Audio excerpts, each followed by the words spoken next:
Coming at you with a fishing video here. I'm going to show you a couple rigs that I usually tie up at a local lake. Beautiful out here today. Got another fisherman to my left, your right, and yeah, I'm gonna show you a couple things. Hopefully, we'll catch some fish today. So just to start out, for you guys that haven't really fished before and want to get into it, you need to have, no matter if you're going saltwater or freshwater, like lakes or ocean, I would definitely recommend getting a New York State permit. You could go to like any like sports outdoor store, or like bait shops sell them as well. It's like 25 bucks for a year. And if you're fishing in a lake or somewhere that's kind of private, or just fishing in any kind of water, and a state police or regular town cop pulls up to you and they ask you, if you have your license, you have to have your license. You get a huge ticket. I think it's like 250, 200 bucks just because you don't have your license. So I recommend getting that first before we do anything here. Pre-season fishing is a little tough because you can't really monitor the water temperature too well. But usually in pre-season, before the fish start to spawn, like bass, pickerel, crappie, before they start to spawn, they're very, very hungry, so they will bite. And it's like almost the best time to go before all the lily pads spring up, and you can see all like the grass inside the water start to vegetate. Want to use something flashy, maybe like a hard bait with some trebles on it. Bait works as well if you want to get some shiners, medium shiners. A dozen of those would work. You throw them on a bobber, maybe a little weight just to keep them down, flip them out there, and see what you guys can catch. Timing actually is a big factor pre-season, only because water temperature, like I said, it could be 80 outside, you could get some sunburn, but listen, like the water could still be 40 degrees. It takes a little bit for the water to warm up there, so you kind of want to come out here midday, maybe like around 4 or 5 o'clock p.m., just so the water has time to warm up, through the night, because at night it does get still pretty cold. So you want to be mindful of that. So if you're not catching anything pre-season, it might be the wrong timing for you. I do see something swimming over there, and it looks kind of big. All right, I gotta start fishing. Let's get these lures tied up. All right, so here is a perfect lure I'd love to use pre-season when the fish are about to spawn. Again, it's something flashy. It's got some nice colors on it. I usually like to use like light green or a white. This is actually a Rapala, however you want to call it. I say Rapala. And these are like hard baits, so they're tough, and they got some trebles on it. They got like a little bit of feather right there for a little bit of more flash. You want to use something like this only because they are hungry and aggressive. So you want to have, a fast moving bait. Again, that's why like live shiners work, because it's more natural to them. And these kind of baits, when you jerk them, they are a very good replica of a shiner. So I'm gonna show you. Don't use your teeth, guys. Don't follow what I do. So I'm gonna show you a quick and safe, reliable knot that I love to tie, and it is very reliable. Even if you get hung up on something, say you catch a log or a stick or something in the water, is a good possibility you can get it out, because the knot is gonna be very strong. So you throw the line on through like this. I hope this is a good angle for you guys. Like this. And then we're gonna twist it 6 times. So we're gonna go 1, 2, 3, 4, 5. So six rotations. And then you see that little circle right there, that little loop? I want you to put the line that you just wrapped up through that. Get a good grip on it so it doesn't unravel on you. You're gonna come through that little loop. And then the loop you just made that has my finger through it right here, you're gonna put it back through that loop, okay? And you're gonna see the little stick up. You grab that, and then it should look like something like this. It should look something like that, okay? So then always wet it, because everything is better with lube, let's be honest. So you're gonna pull that nice and tight till it gets to about the bait loop, the metal piece, and then you're gonna pull it strong and then you're gonna slide the knot down, okay? So it should look like that. I hope it's focused. Let's make sure it's focused on there for you guys. So it should look something like that, okay? So then you clip this little piece off right here. Again, don't use your teeth, and don't litter. Don't throw the line on the floor because the fucking animal will eat it. But so yeah, so it looks like that. So this is literally just called a basic clinch knot, okay? So it's clinched. If you see, it literally just looks like a lot of twirls on the line, and then it's into a knot. So guys, again, this is very strong, and it's a go-to knot for me. It's never failed me, really. If I've lost a fish, it's because the line was a little frayed at the end from catching too many fish. But seriously, nice little, oh my God, there's fish everywhere. The rod I'm using, I am a big ugly stick fan, okay? So I'll show you the full length of the rod so I don't fall in the water. I'm a big ugly stick fan.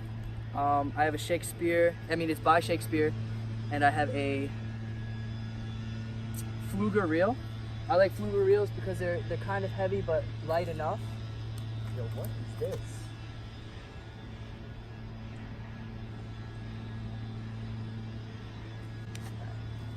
So yeah, like I said, they're kind of heavy and they're light enough to do, freshwater fishing. So I am using mono line. It's about, I'd say, a 6 to 8 pound test here. I always use light stuff and light rods. Because look at that bend, guys. Look at that bend. Like, that is beautiful. I hope you guys can see. Yeah, look at that bend on there. So yeah, I love using light stuff because if you catch like a 4 or 5 pound bass, it's a great fight. It'll pull drag on you, and it's just a beautiful fight. I am a catch release guy. I don't usually catch fish and keep them and eat them unless it's a game fish like crappie. I'll eat crappie and make some nuggets out of it so the fish can get bigger. Say I catch a 6 pound bass, I want it to get bigger. I want to catch a 10 pound bass, so I'm gonna throw it back. There are a lot of poachers, freshwater fishes. There are a lot of poachers that'll just catch anything they eat and just take them home and eat them. But I think that kills the population. It kills the size of the fish, so that's why you don't see big bass anymore. But yeah, guys, I'm gonna show you another little rig I got here. So this little pond I got here behind me is also big catfish in it too. Yeah, blue catfish, bull catfish. So I like to throw a rod down while I'm fishing for bass on the bottom just so I can see what I can catch here. Again, this is another ugly stick. It's been overused, obviously. It's a little bit of a lighter reel because I'm not going for like fighting fish. Catfish, when you hook them and you pull them up, they don't really fight as much, so you can get them in easily. Again, this is like 4 or 5 pound test right here, and it's mono. And again, when I'm going for bottom fish like catfish, I'm always using a bigger sized hook. Catfish, when they get on a bait, they're just gonna sit there and just chomp on it and chomp on it. So you don't want to gut the fish and kill them. And also I do this other kind of rig here. So I have a split shot.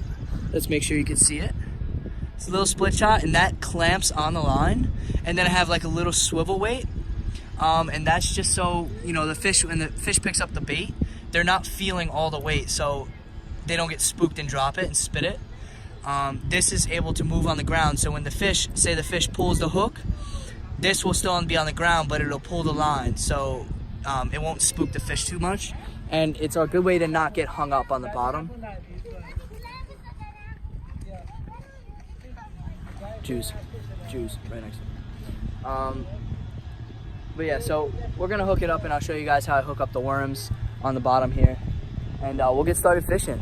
I'll show you guys this how I bait the hook here for catfish.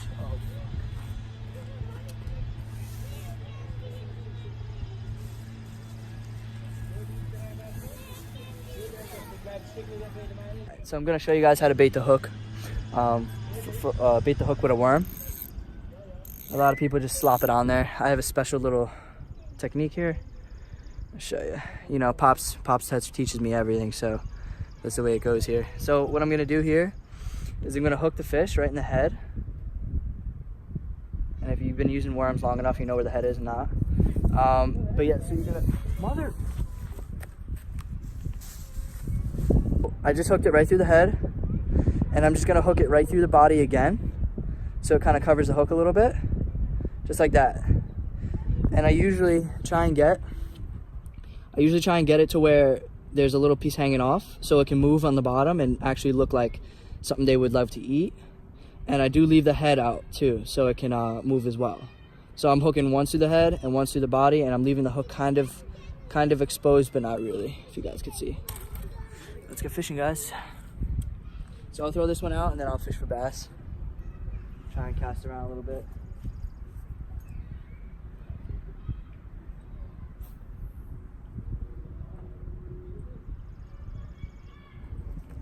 So I'll leave this one out.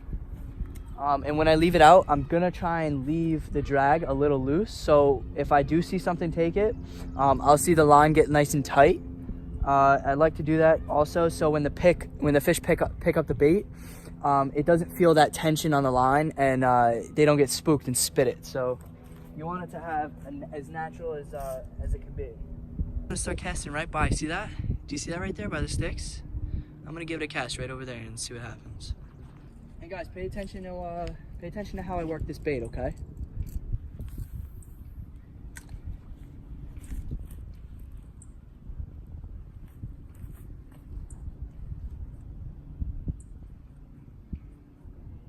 So it's nice and quick, jerks.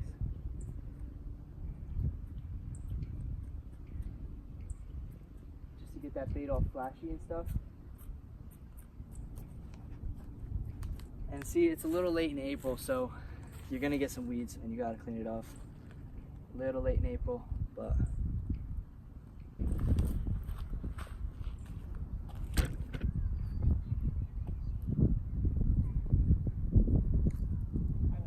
something hit me right there.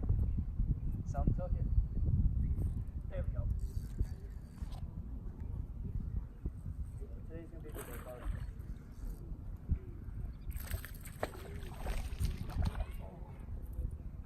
That he did spit it, but I had him on.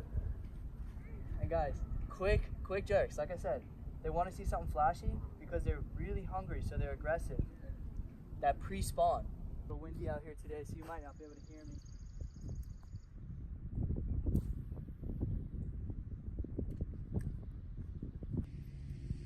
Also guys, bass love structure, so don't be afraid to give a cast by like a dock or something.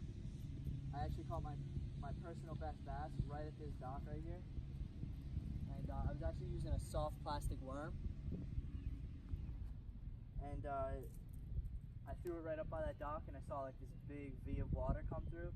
And I was like, oh man, that's a big boy. It was like a 7 pound, I'd say it wasn't 8, but it was like a good 7. I'd say 7.5 pounds. It was a big fish. Yeah, so I'm pretty sure I just had a bite on this rod. I'm gonna leave it for a little bit and see what happens. I'll check in a little bit.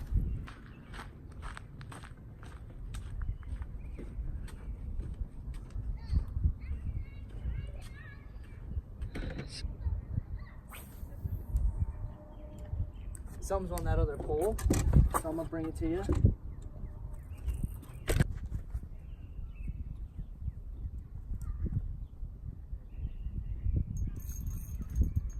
Something's on here.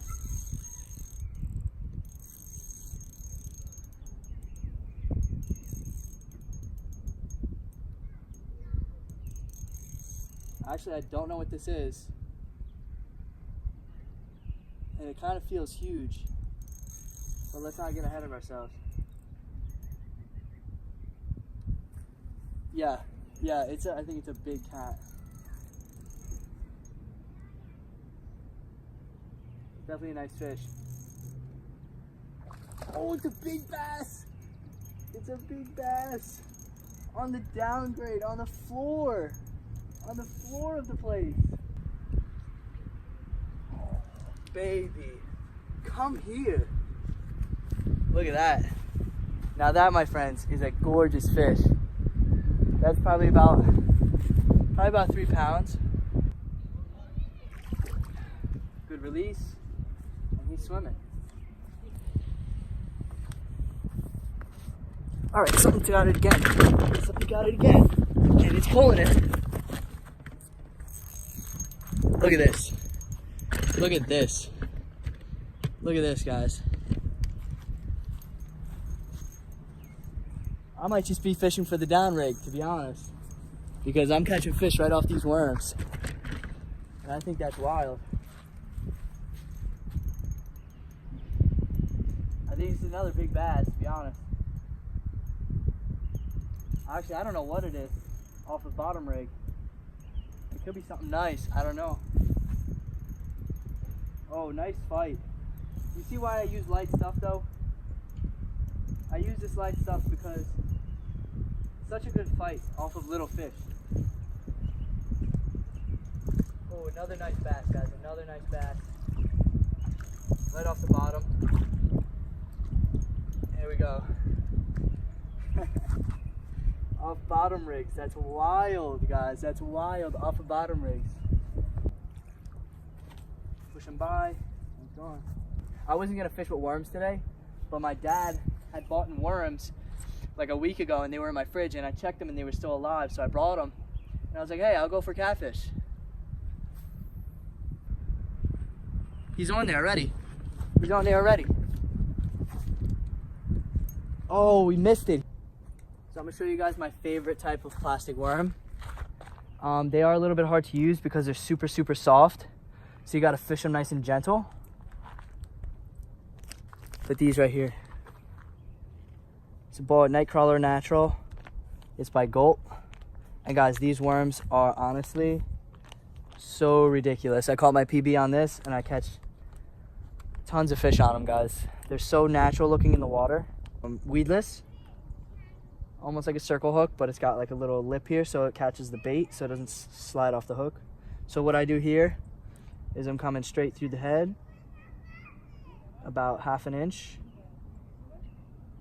pushing it through so it looks like this, slide it all the way up to the top, and then I'm literally just gonna take it and I'm gonna put the hook right through the body, and I'm gonna keep the hook inside the body so it's weedless. So that won't catch weeds. And if it's a little further down, pull it up just so it covers the knot a little bit. That's how I'm fishing, guys. It's probably a huge bass over there, just feeding on stuff.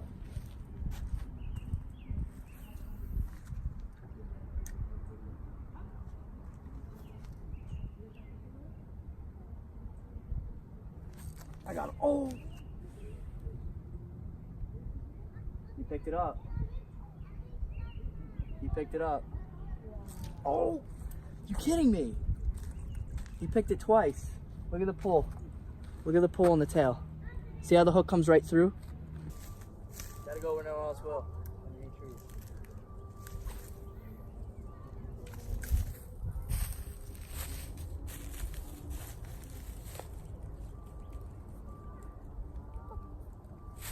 There we go. That's a fish.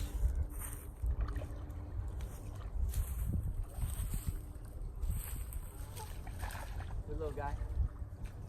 No way. Crappie, baby. Yep. Crappie. I'm telling you, man. They're in here. Rapala. Beautiful fish, guys. That's Rapala. I was catching huge ones of these. Huge. Over by that bridge you saw earlier. And I was using live shiners.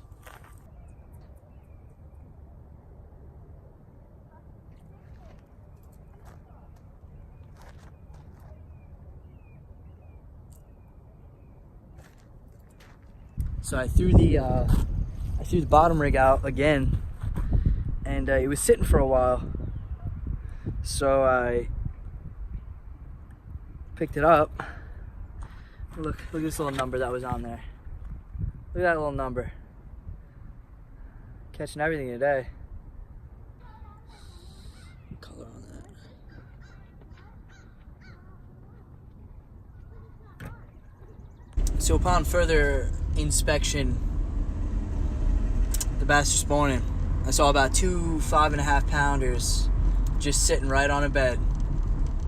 So bass fishing's probably gonna look slow for the next probably 2 or 3 weeks, and we'll have to figure it out from there. But overall, good film today. Got caught some fish. Can't say I went dry. But I'm gonna edit this and I'll come back at you. Surrender your perspective, baby. Let's get it.